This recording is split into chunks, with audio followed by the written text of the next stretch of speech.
not lower the cost of health care. They're not even claiming that it will lower the cost of health care. It will give government much more power over your daily life and certainly over your medical decisions. It will force you to buy health insurance or you'll be punished. It will not result in any savings through efficiency. Their claim is if we put the government in charge of something, it'll become more efficient and less costly.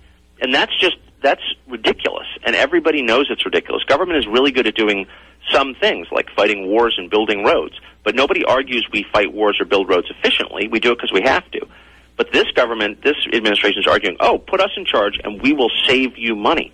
And anybody who's ever used the post office or gone to the DMV or dealt with the IRS or had any contact with government knows that's a lie.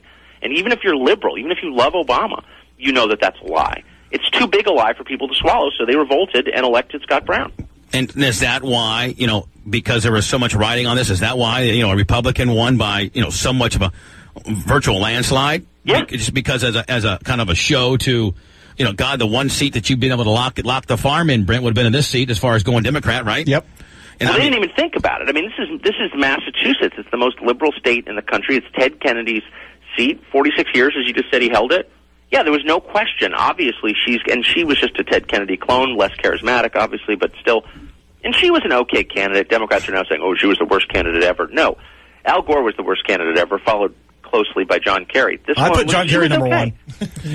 Yeah, do you think John Kerry? I say John Kerry is number one, the worst candidate ever. Yeah, he may be number one. I thought Gore was pretty good, but whatever. The point is there were a lot of really bad candidates out there who get elected. It wasn't about her. It was about Obama.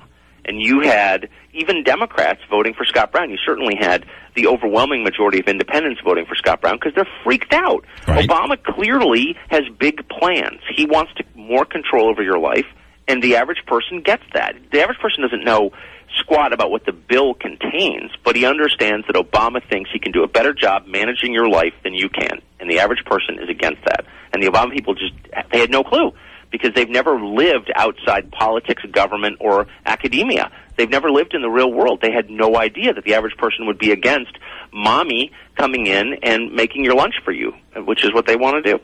I want my mom making my lunch for me. I miss those times. Yeah, you do. Yeah, but you know what? I don't think the Obama administration's as compassionate or, thoughtful as mommy. Yeah, the two numbers I found interesting yesterday, Bubba, was this. In Massachusetts, Scott Brown won by a landslide. Everybody will agree to that. Number one, though, there's only 21% of people that voted that consider themselves Republicans, and 51% of the voters in Massachusetts identified themselves as independent. That's a big trend, I think. Wow. In a state it's a No, you're so right. That's a massive trend that is reshaping American politics. But the truth is, you still have two choices. You're still voting for a Republican or a Democrat. It's a binary system. So, people may call themselves independent, but in the end, they're picking one of two major parties, period. There's no third-party candidate on the horizon who's going to, really make a difference. And people say, it's beyond left and right. Well, maybe, but it's a pretty conventional left-right split. There's people who want the government to have more power, and there are people who want the government to have less power. And that is a left-right split, and the right won. Now, have you guys had doing a lot of the daily caller information, Absolutely. We had a bunch of people up there last night. We, when other sites were running AP content, we had our own reporters' pieces up. No, I'm talking about a pretty good headline, actually. This is Scott Brown won, and our headline was "The Scott Heard Round the World."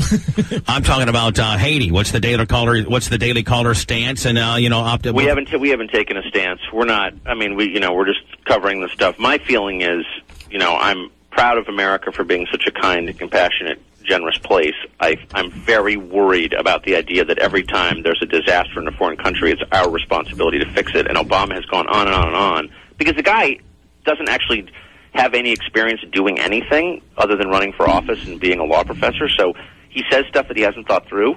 I actually think Obama is not half as smart as we thought he was. Well, Brent, I often, in the Bubba F. Haiti rhetoric, this is what I meant to say, which was posted in the Daily Caller by Jerry Maldonado. was it Maldonado? Maldonado. It said the worst thing we could do is throw money and resources at a government that doesn't know what to do with them. This becomes a cesspool of corruption, and poor ultimately suffer as a result. Our policies of the past will haunt us once again if our government just fills the bank accounts of the leaders who could care less about no one but themselves. And that's exactly what the problem, well, not the problem, obviously, but it's some of the problem we have in Haiti here. Well, it's been going on in Africa for 50 years. You know, I mean, most states in Africa became independent from colonial powers, 45 or 50 years ago. And in many of those countries, the life expectancy has dropped. There are fewer miles of paved roads, fewer railroads. Things have not gone well. And it's a shame. There are a lot of smart, good people in Africa. It's just a tragedy to watch what's happened.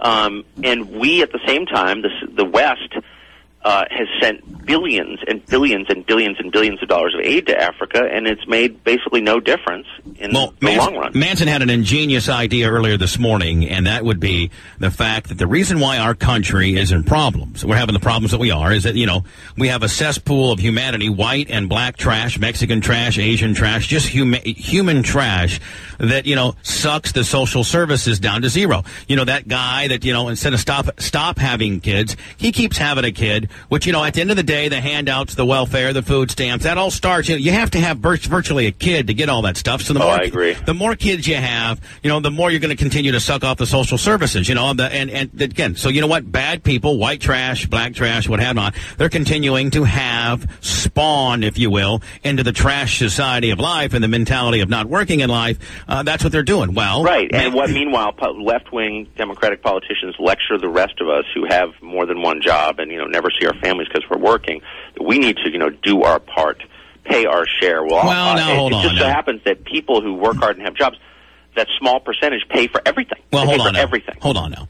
There's a problem there because, one, you're right. The liberals want to pay for everything. You're right. Let's just give a big handout. But they lecture people who work hard they're not doing enough, like you're not paying enough taxes already. I'm a tweener, my friend. I'm a liberally conservative guy. Now, here's the deal. The reason why is because the liberals, they want you to still be able to get an abortion, which at the end of the day is helping a little bit. But you guys, the crazy-ass Republicans, don't want that. But meanwhile, the liberals, they want to be able to hand out the money for those who don't get an abortion. So it's a slippery slope there. But here's the deal. We have Wait. So the problem is we're not killing enough children? Well, we just killed some more kids. Absolutely. Now, hear me out. Well, you hear me out. If you stop interrupting me, Daily Caller guy, I'm just trying to get to what you're saying. You're gonna like. No, hold on. There's a payoff here, Dildo. I'm telling you that right now. You're gonna like that. If you don't stop treating me like Al Sharpton, let me talk here. Well, here's the deal. Wait, I thought I was too nice to Al Sharpton. I didn't interrupt him enough. Yeah, it's true. You get all your how you should treat Al Sharpton is how you treat really a guy that makes a lot of sense. Me, but you laid out to him. You're his bitch. ASB, Al Sharpton's bitch in the house. Now here's what's going on. Here's what Manson proposes. We give $5,000 to anybody that wants to get a vasectomy.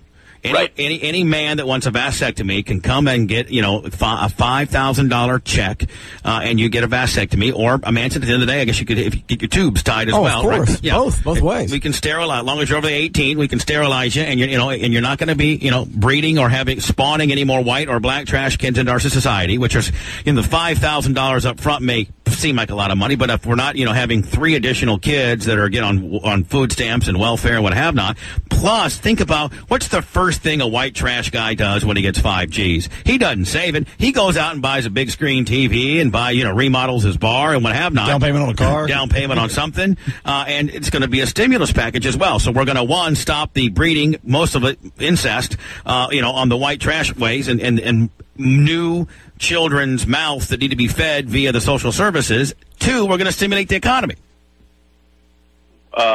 That's ingenious. That's what you meant to say. Yeah, so we can make our country even older.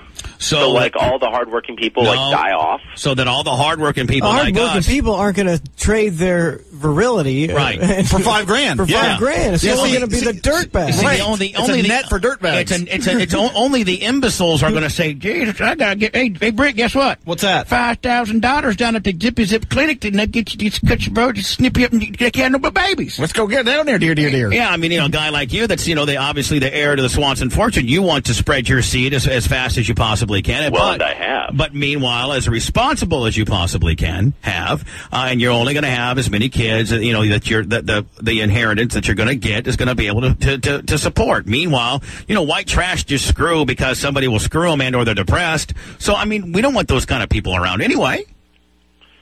Yeah. I don't think the